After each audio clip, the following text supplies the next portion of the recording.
Assalamualaikum warahmatullahi wabarakatuh. Izin memperkenalkan diri, nama saya Anggun Astria, nomor absen 5. Saya dari kelas 11-1 bersama rekan saya. Izin memperkenalkan diri, nama saya Hafiza Zahra Usmana, nomor absen 16 dari kelas 11-1. Izin memperkenalkan diri, nama saya Ita Nurafizoh, nomor absen 19 dari kelas 11-1. Hai, izin memperkenalkan diri, nama Najwa Aldina, absen 24 dari kelas 11-1.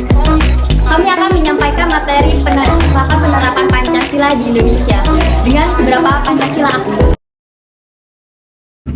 Saya akan menjelaskan poin pertama, yaitu menjelaskan apa saja tantangan dalam menerapkan Pancasila di Indonesia.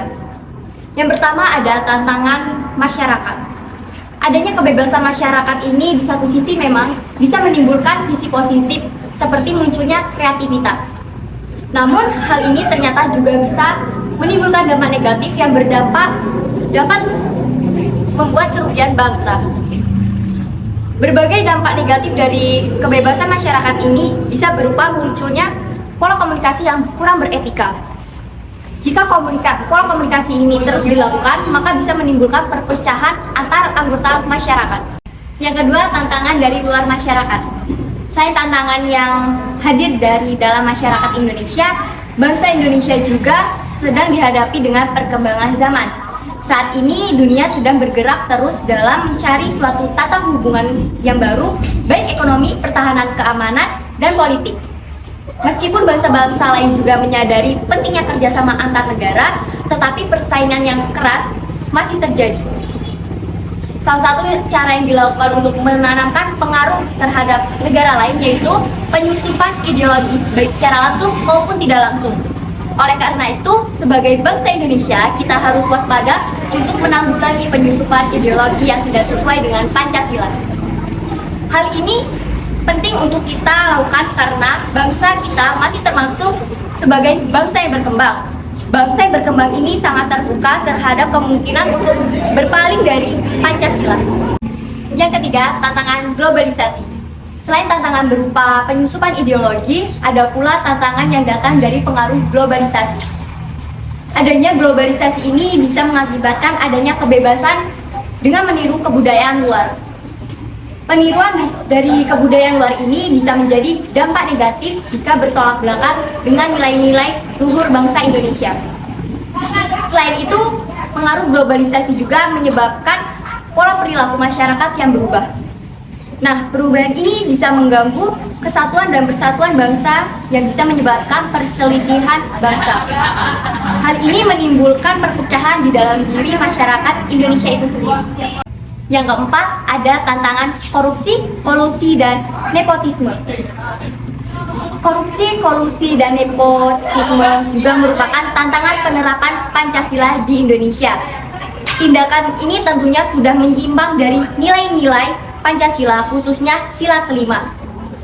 Faktor yang menyebabkan terjadinya korupsi, kolusi, dan nepotisme adalah mentalitas aparat, moral, kemampuan kerja, dan desakan ekonomi. Cara yang paling efektif dan efisien untuk menghapuskan hal ini dengan kesadaran masing-masing individu. Selain itu, diberlakukan juga peraturan terkait hukuman yang tegas pada pelaku korupsi, kolusi, dan nepotisme tersebut di Indonesia. Selanjutnya saya akan menyampaikan poin kedua, yaitu menunjukkan strategi menghadapi tantangan.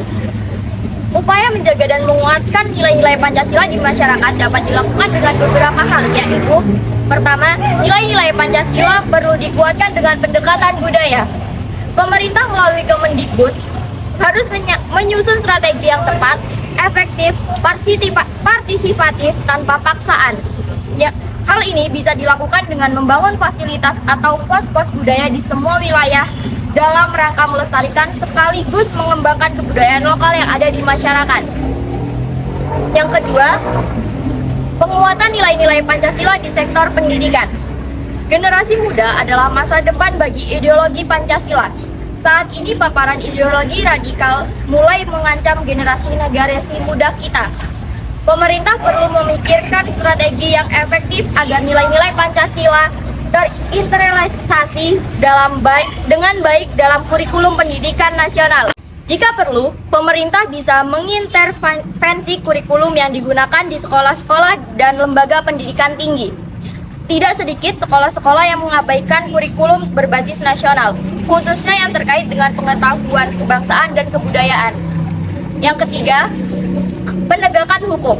Nilai-nilai Pancasila yang ada dalam konstitusi telah tercermin dalam sejumlah peraturan dan instrumen internasional yang telah ditarifikasi untuk melindungi hak-hak warga negara. Pemerintah tak boleh segan-segan untuk menegakkan aturan hukum demi menjaga persatuan dan keutuhan bangsa. Yang keempat, yaitu dengan membangun semangat kebinekaan. Dengan kita melakukan pengakuan terhadap berbagai perbedaan, perlakuan yang sama terhadap berbagai komunitas, serta dengan penghargaan untuk hak asasi manusia yang harus selalu ada dalam setiap kebijakan pemerintah. Yang kelima, yaitu strategi yang dapat kita lakukan dengan penguatan nilai Pancasila berbasis kearifan lokal.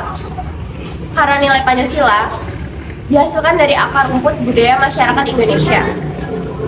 Yang keenam atau yang terakhir, kita dapat melakukannya dengan menggunakan platform media sosial untuk menghadapi tantangan yang ada dalam melakukan penerapan Pancasila untuk generasi milenial saat ini. Yaitu dengan cara kita dapat melakukan literasi webinar secara online, webinar digital. Karena generasi milenial saat ini tidak dapat hanya dengan diberikan pelajaran secara formal atau formalitas saja.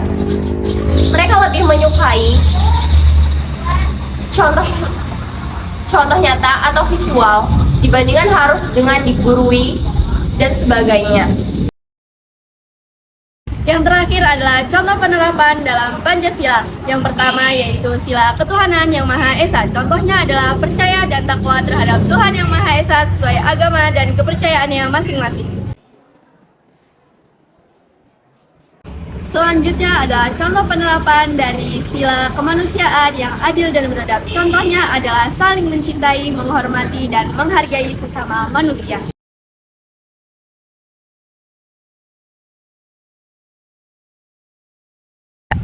Selanjutnya adalah contoh penerapan dari sila persatuan Indonesia. Contohnya adalah cinta tanah air dan bangsa atau negara.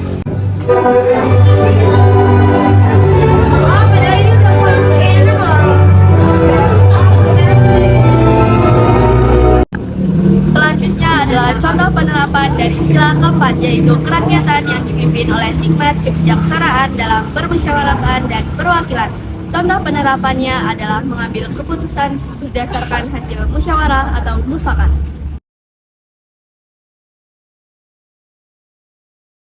Yang terakhir adalah contoh penerapan dari sila kelima, yaitu keadilan sosial bagi seluruh rakyat Indonesia. Contoh penerapannya adalah menghargai karya atau hasil karya yang dimiliki oleh orang lain. Itulah yang dapat kami sampaikan. Saya kira cukup, semoga bermanfaat. Saya ucapkan terima kasih. Wassalamualaikum warahmatullahi wabarakatuh.